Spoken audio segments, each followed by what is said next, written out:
Hi folks, it is one of the last nights of 2017 and I'm sitting here at the family hearth in central Wyoming, and I was put to thinking by a video that Matt Colville, the great D&D writer and dungeon master, put up about his sort of 2017 year in review, and thought maybe I would do something much the same. So here's my 2017 year in review, with an emphasis on the things related to this YouTube channel. In particular, with this YouTube channel, I discovered how to add text and images to videos and how to stitch video clips together. So even a year ago, I was still often reaching over to the camera to turn it on and turn it off, but I've actually figured out how to edit that out, and I no longer have to do things in just one take. So whenever I make some stupid error or something falls on my face in the middle of a video, I can cut that out and just splice things together. That's really been an advantage. And now I can add text, so I don't have to use YouTube's really awful annotations, although a lot of my older videos still have annotations on them, and I should probably just eventually redo those. And I've also figured out a lot more things, like how to keep the light more consistent, how to make the sound a little bit better. I've really worked on that, partly with the gentle insistence of viewers who have pointed out various flaws in my video making. So that's gotten a lot better. About this time last year, I was in Alaska visiting my parents and sister, and I made a video called "What Did Old Norse Sound Like?" I just parked somewhere with my sister up in the mountains. There was a beautiful sunrise. Of course, it was like 2 p.m. That was the sunrise in Alaska at the time, and I just did this video, and it wasn't actually even very good, and I used the stupid old annotations feature and all that, and that got onto Reddit and somehow became a video with, I think, about 500,000 views now. It's not even listed anymore because I replaced it with an improved version I made in August at Maroon Bells in Colorado, but it's still linked to by a lot of sites because I don't know, it got picked up in a lot of places, and I never understood what made that video popular. But that's really what got a lot of the viewership of this channel going, in addition to recommendations here, there, and yonder by people pointing people toward me for information about Norse stuff. And this year, or the very end of 2016, brought to me the best thing that's ever happened to me on the internet, which is Patreon. My Patreon supporters have been amazing.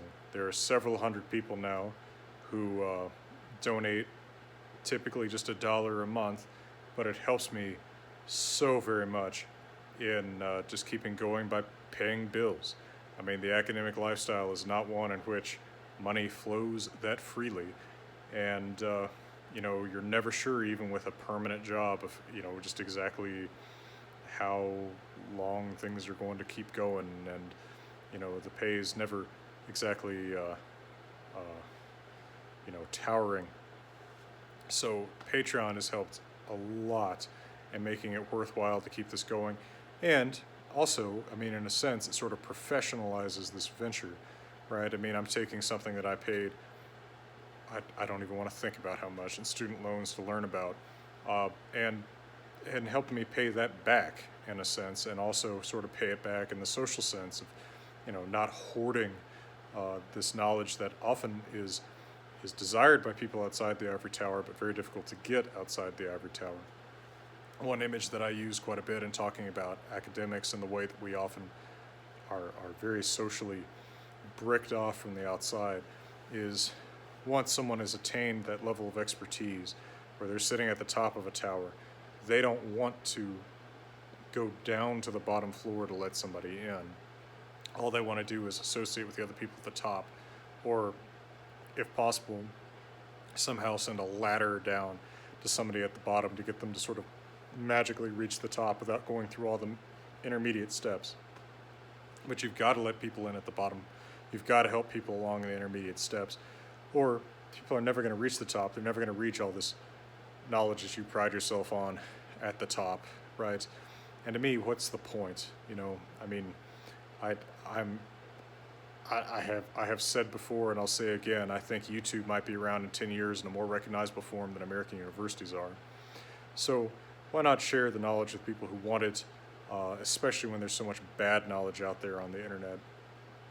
I mean, bad knowledge almost seems like an oxymoron, but there's so much stuff that's just put out there with an agenda, or that's just plain made up, and I'm trying to circumvent that. And so thank you very much to Patreon supporters for helping me do that, and for rewarding these simple efforts the way that you have. It's made all the difference in my life.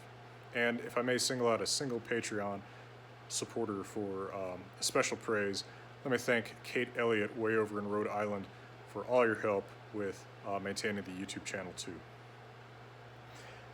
Along the way this year, I've also probably become one of the most accidentally proficient people in runes since that writing system went out of normal use. I have had so many requests for runic transcriptions of everything under the sun. I mean, I've seriously had people email me and tell me, I mean, not even ask me, just tell me, to write the Lord of the Rings out in runes or something. And that really was requested once.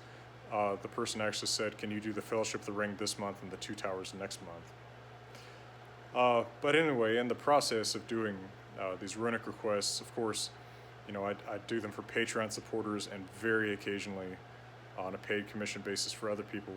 I've gotten more and more improved at writing younger Futhark. I've mastered some of the nuances that I wasn't even aware of a year ago. And so I may end up remaking some of my older rune videos to reflect some of that new knowledge too. But that's going to take a while. Of course, my biggest news in 2017 was probably the new job. Robinson Jeffers says in one of his letters that we need the strength to be neither optimists nor pessimists. And that's just right. Life is an ebb and a flow. Things go up and things go down. Spring comes, winter comes. The job was a major improvement in terms of just stability of life. I had been in adjunct hell for years.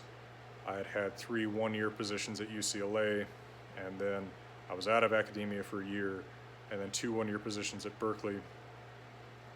Never knowing till very late in the year if I was going to be working again or not. That's just how most of the people you call your professors are temps now. This is how most of us live. To actually get a job without an end date at Colorado was fantastic, and especially to be back in the Rockies. It also has come with a certain amount of new administrative responsibilities, being the director of the Nordic Studies program, which is small, but still, it's amazing how much paperwork is involved in a position like that. And I've been putting in 60-hour weeks this semester, and that's got to stop at some point. But it's been good. And I particularly enjoyed teaching sagas this fall, 2017, and then in the spring I'm going to be teaching Sagas, Myth, and Vikings. I was teaching Sagas and Vikings in the fall. I'll be teaching Sagas, Myth, and Vikings in the spring, and then in 2018-19 it'll be just Sagas and Myth, and I may eventually add an Old Norse class to my offerings at CU. We'll see. Speaking of which, my second book came out this year. That was my translation of the Saga of the Volsungs with the Saga of Ragnar Lothbrok. I've been very pleased with it. I think the cover looks great. My editor called the view of the Aurora the view from a snake pit, and I thought that was really cool because, of course, there's 2 people who die in snake pits. Gunnar in the Saga of the Volsungs and Ragnar in the Saga of Ragnar Lothbrok. We incorporated a lot of things that people both liked. Comments about things people liked and comments about things people didn't like as much. About the Poetic Edda translation, for instance, making the names less anglicized, writing them closer to the medieval Old Norse spelling. That was one particular thing. There's a family tree um, small stylistic things that I just changed in my own translation style. But I'm really pleased with the Saga of the Volsungs, and looking forward to my next projects, plural with Hackett. We've been talking about another volume of sagas, including the Saga of Hervor and Hedrick, which I'm pleased about, as well as quite possibly an introductory textbook to Old Norse. Speaking of books, I made some new discoveries in books this year. I always try to stay up with the books by people that I'm in touch with, whose writing I respect on Twitter, which I think is a great medium in spite of its bloating to 280 characters this year. I've been reading Matt Colville, the D&D Dungeon Master and writer. I've been reading his the first novel in his series, which is called Priest. I do not like fantasy, as a general rule. I really I have a very hard time sinking my teeth into a setting that does not resemble something people have lived through. But Priest is very well written. Like, it's somehow it's kind of interesting because so much fantasy is about the setting and about the I think he even uses this word, the lore of a place. His really is just a story, and the setting, kind of adds some spice to it. But it's interesting as a narrative and as a great interaction among characters. I've also read Isabel Rogers' collection of poetry, Don't Ask, is very nice. A very, what's the word, intimate, heartfelt look at just daily life and the way that people can really feel their hearts drop in their chests just from the daily things that happen to them. Very good, very, very recommended. Speaking of books by people that I interact with on the Twitter sphere and elsewhere, there is a couple of books by Noah Goetz called Houses on the Sand and Incomplete Works, which are very good. They're available for, I think, 99 cents on Amazon Kindle. Both of them feature people from California cities who come to Wyoming and Utah, respectively, in the two different books, and interact with, these rural, western, small-town people. And as someone who's had a foot in both of those worlds, I really like the way that he has portrayed both of them with respect and good humor. It's not about country bumpkins, and it's not about, city mice and the country. It really portrays both worlds and the richness and the perhaps pros and cons and the attitude of both toward each other. So recommended. I've also gone back to a lot of my old favorites this year. I actually, since 2009, I have kept an annual list of every book that I read in a given year. I began doing that January 1st, 2009, because my brother didn't believe how many books I said I read in a year, and I wanted to actually prove to him how many I did. I don't care so much about the number anymore, but I do like looking back on what I've read and keeping track of what things I do go back to every year. And there are some perhaps obvious ones. A lot of poems in the Poetic Edda. Hávamál I have a special relationship with. But I also go back to Cormac McCarthy's Border Trilogy. Actually, which book in the Border Trilogy I think is the best varies every year, but I do reread them all every year.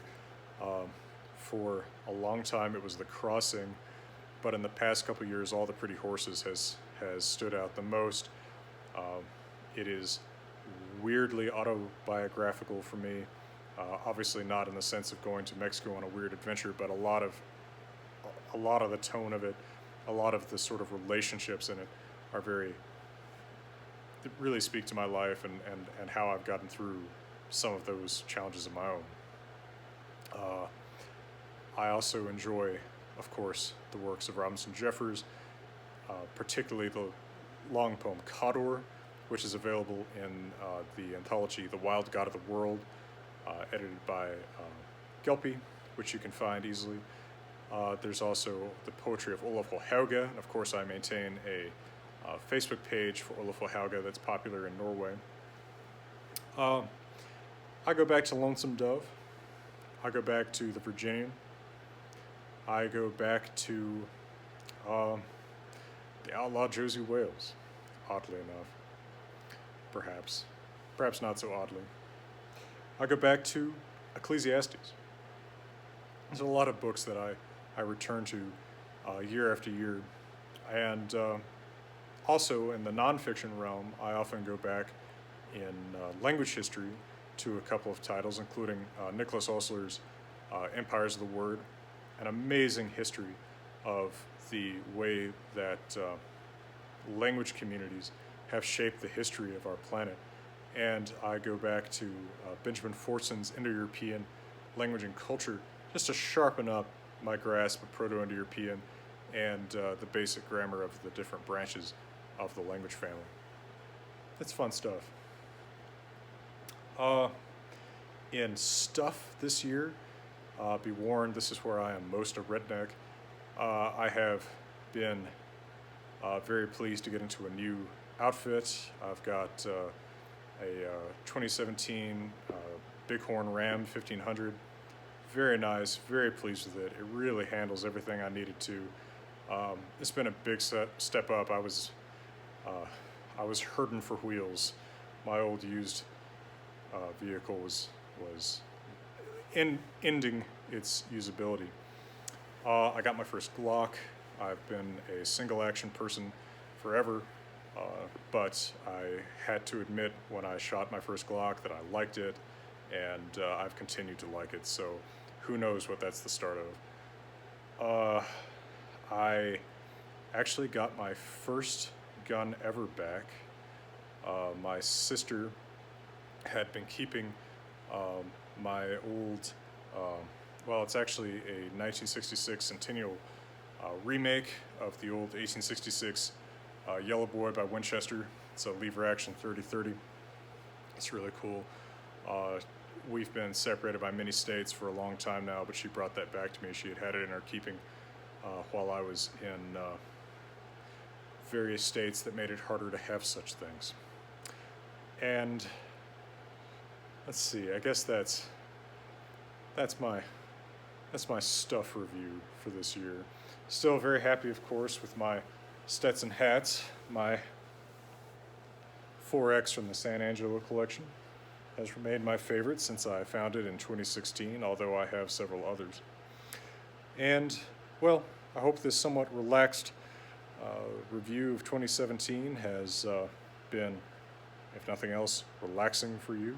And I hope that your 2018 is a wonderful year full of joy, peace, and whatever comforts make you feel at home. From beautiful Wyoming, I'm wishing you all the best.